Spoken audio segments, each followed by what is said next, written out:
Hey, it's the Chief Bonnie with Board Games, and this is a review of the shores of Tripoli. Hello, 1801 through 1806. Let's go play in history. All right, the beautiful cover of the shores of Tripoli, a strategy game by Kevin Bertram. So let's pan on out real quick, and we will move around the booklets, and I'll show you the board, and then we'll go in and go over victory conditions and gameplay. So as I rotate down, we're going to see both the rules manual on the left and then historical notes on the right, and some great notes by Kevin in regards to design. This is the storage area, so you can see the red is going to be the Tripolis. I don't know if I'm the Tripolian. The troops from Tripoli. That sounds way better. And then you'll see the U.S. troops and the cubes. The cubes are Army units or Marine units or indigenous personnel. You will see gold coins as one of the victory conditions we'll talk about. And then we're going to talk, and I'll zoom in and actually probably show you the beautiful art that's on the cards of both sides. They both have a unique deck in order to get the history right. But just talking about the game board here, you will notice that we've got some distinct both colors and these cool little zones, which you can tell are like the patrol zones. So what's going on in this game as I pan around is that the one player will be sending out troops that will oftentimes be pirating or marauding and getting gold, hopefully. And you can try to interdict those units by putting your frigates in there. If you're the U.S. player, and you can tell these beautiful light blue zones that you'll park your frigates in if you're going to try to interdict pirates as they move out into the open sea. And then the tighter circles with the actual colors also show the ports. So you got Alexandria as a friendly port, circle blue, Malta, and Gibraltar off to the left. But you can see also the turn mechanisms are going to be both by year. So starting in 1801, and if memory serves, the battles or the wars, First Barbary War stops in 1805. But it can go into 1806. There's some asymmetrical parts of this game as well as the true history. And then your turns, you'll have 4 turns by the seasons, spring, summer, fall, winter, that will then end up moving you into the next year.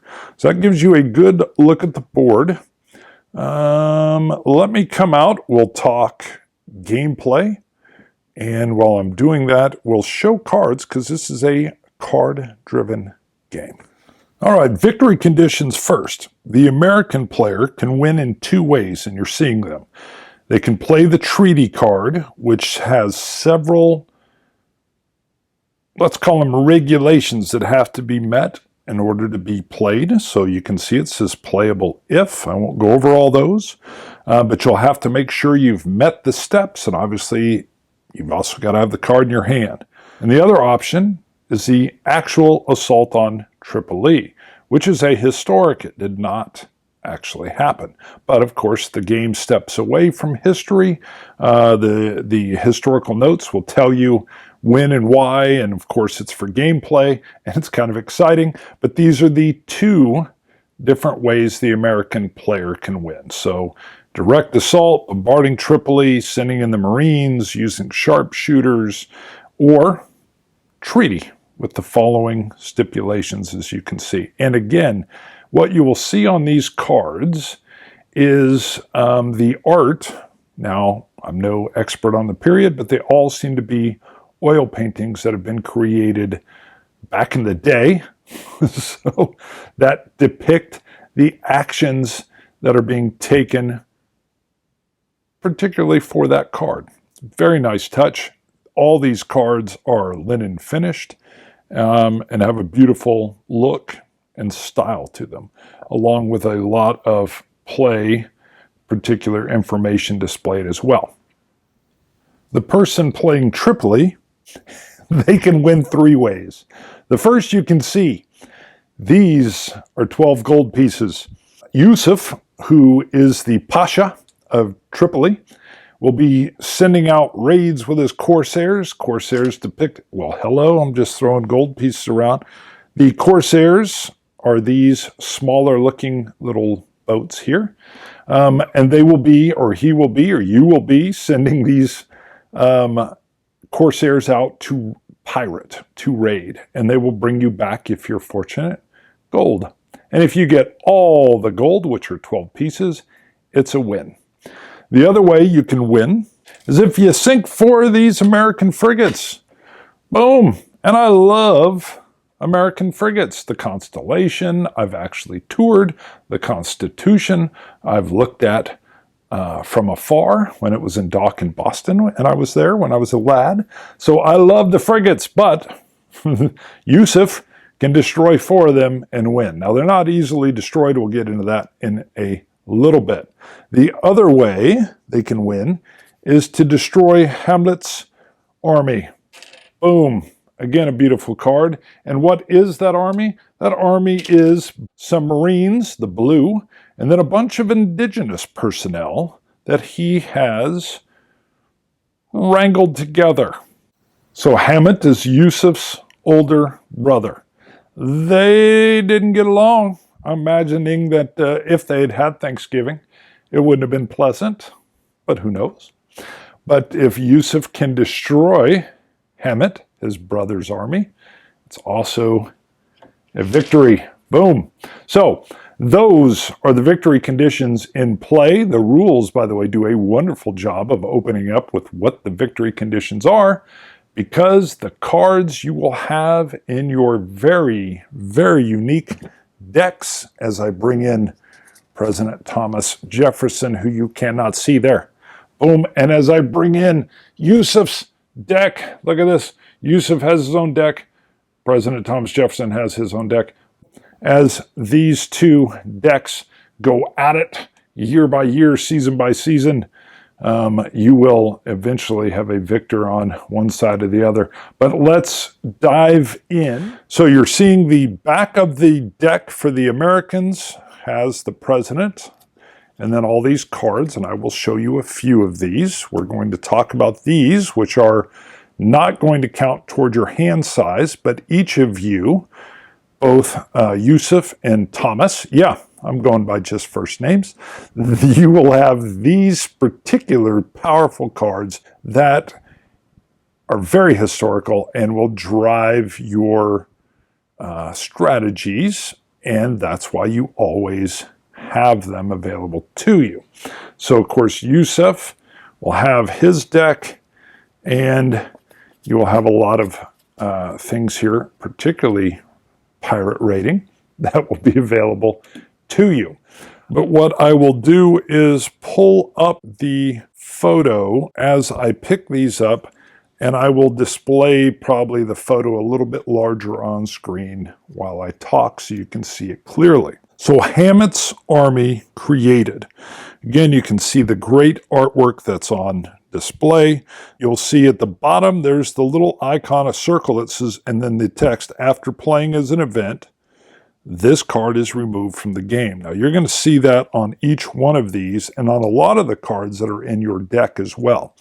And we'll get into what you do on your turn, because playing for an event is one of your options, and then you'll have some other ones, and we'll get into that in a second.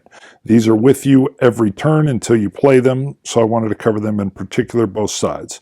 So you can see this card in particular is playable if it is spring of 1804 or later. So you've got a time element before you can even get it in play, but the key is you know what it is so you can work toward its eventuality. But the key here is once you establish these prerequisites, you can then place 1 Marine cube and 5 Arab infantry units, which are white cubes, in the city of Alexandria.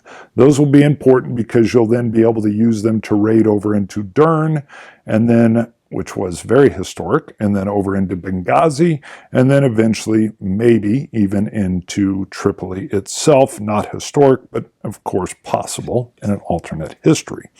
Thomas Jefferson's portrait, simply a very powerful move of move up to 8 American frigates, resolve any battles that result. Straightforward and simple. It's a mass movement. Then we have the Swedish. The Swedish. My apologies. The Swedish frigates arrive. They're yellow. They're yellow, and maybe they don't ever pop in. I will tell you there's a countering card that Yusuf has that we'll talk about in a bit. But if you play this card again, you can see the symbol that after playing it for its event, it will be gone. And then you will place 2 Swedish frigates in the naval patrol zones of Tripoli. And again, that shaded rainbow-looking area of white is your patrol zone. And they're so beautiful and elegant. I just love them. Nice visual touch. So that is it for these cards that you'll have. They will not count towards your player count. Let's talk about Yusuf's. So again, I'll be showing these a little bit exploded. You should see Constantinople sends aid now. So again, same rules will apply to all 3 of these. After you play it for the set event, it will be out of the game. But you can see that it's only playable if Hamet's army, the older brother, has captured Dern. So you can see there's things as history unfolds, cards will unfold. So it's going to make it tough once aid comes from Constantinople. Here's Yusuf himself. Yusuf looks pretty grand.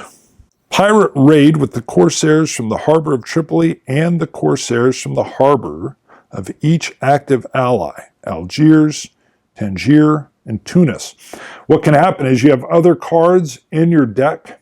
They will allow you to take corsairs that didn't land in their zone. Corsairs will be in those harbors, and you send them out. Now, I will tell you, in one of the games I played, I only needed 3 gold. And then you got to hope for the fates, the die to roll, because I had Tangier, Algiers, and Tunis, and several in Tripoli, and boy, they went to raiding, and the game went to ending. So you can play old Yusuf, and bada bing, bada boom, the game is over. Murid Reese breaks out. I'm sure I said it wrong, but that is your base cards for both sides, which you will always have available to you and which keep you on a historical track.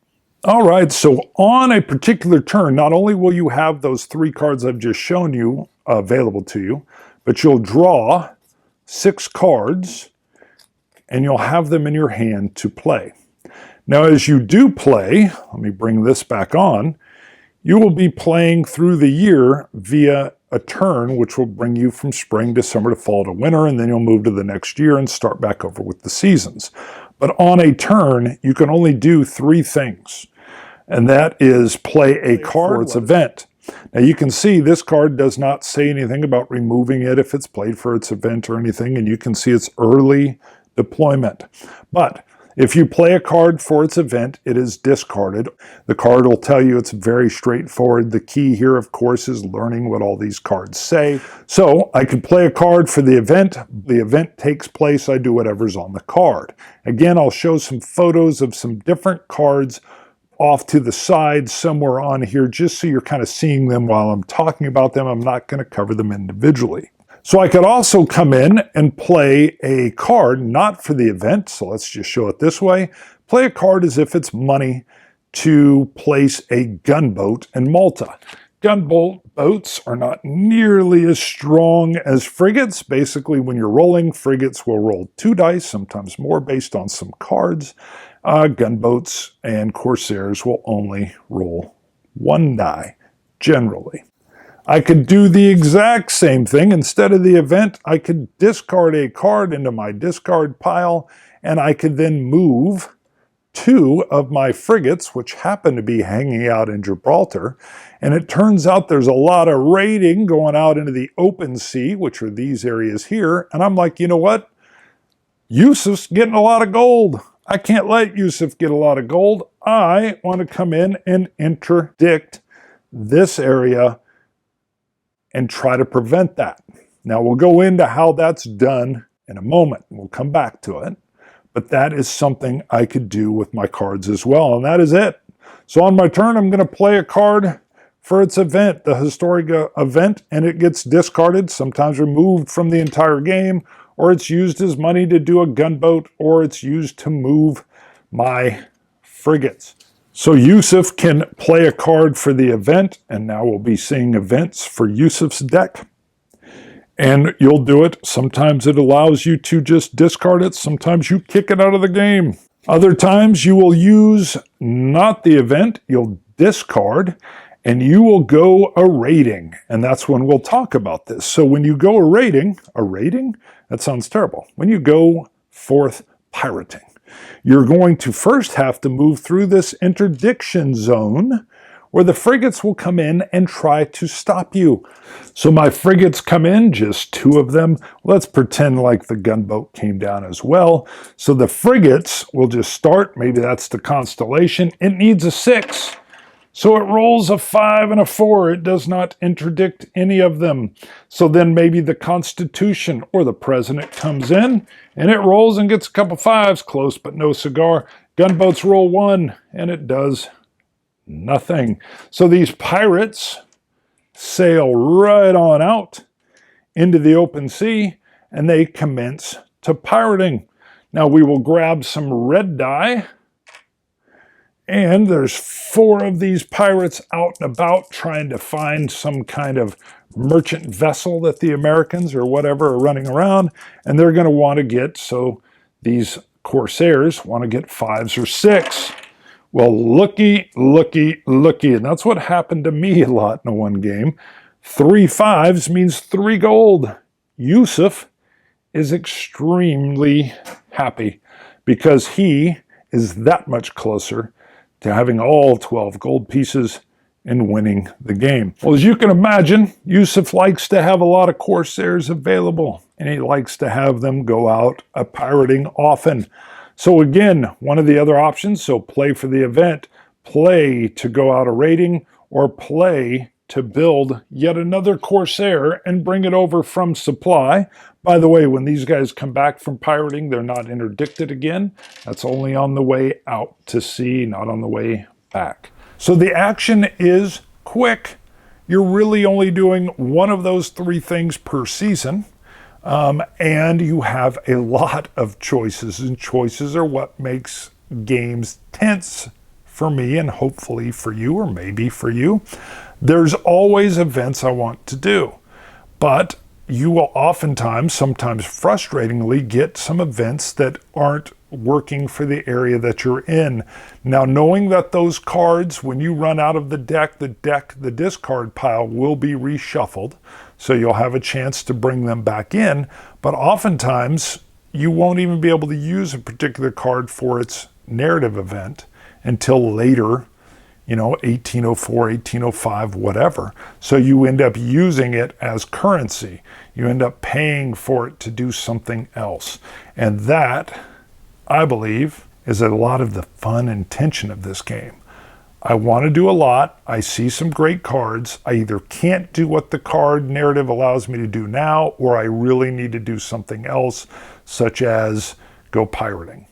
There is combat that also occurs if you come in. You can come inside the harbor, and once inside the harbor, you can have a ship-to-ship battle, and you can bombard troops that are inside these different forts of the ports. Forts of the ports, that's right.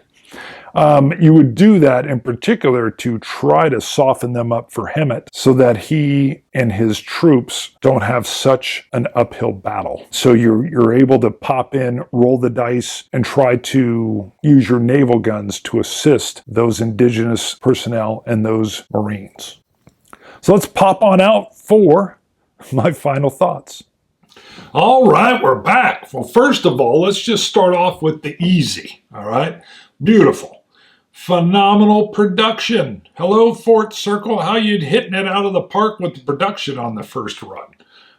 Everything from the nice sturdiness and color scheme of the box, beautiful, to the linen finish cards, to the canvas oil paint style pictures, even some of the subtleties in card design. It's just very attractive. The wooden bits, the board being elongated to show that coastline, and then the simple color zones with Alexandria and Malta and Gibraltar for the U.S. in blue, Tripoli in red, and then just the patrol zones.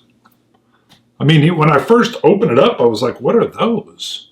What's going on there? And it just gives you that real simple layered effect. There's open sea, there's patrol zones where they were trying to blockade or interdict these pirates, and then there's the ports themselves. So visual layout, stunning. Card layout, information presentation, gorgeous. Card backs, beautiful. Yusuf, Thomas, good to meet you. So right out of the I mean, just beautiful production, as you've already seen. All right, so the second portion of that is there are simple actions to take, but tough decisions to make. All right, that's the key. So the thing you got to do isn't hard. Now, the events will take a little bit of a learning curve, so we'll come back to the events, but there's only 3 things that either side has to handle. Play the event, yes. Okay, you're going to have to get some games under your belt to fully understand how the events interact, but just know that the other side has usually events that can counter your events if they're lucky in the timing of their cards. Okay, but Tripoli, you want to go pirating. Take the card, discard it. You're not using the event, just discard it, go pirate raid. You got to see if there's an interdiction or blah, blah, blah, but simple.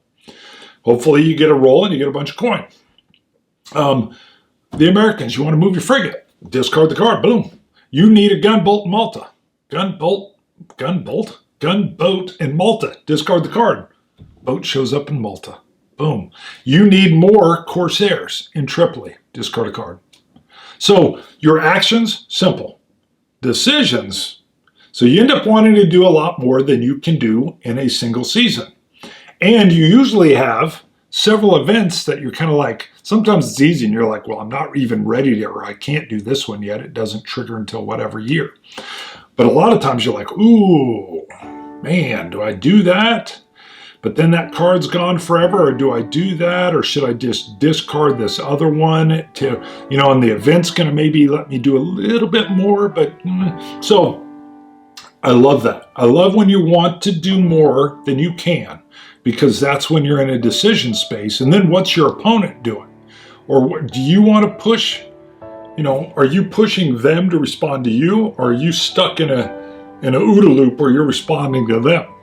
Boom. So I love that nature of it. And then, of course, the learning curve that is present here, again, I said I'd come back to it, is the events. So the events is where you're using the history or alternate history for your playground.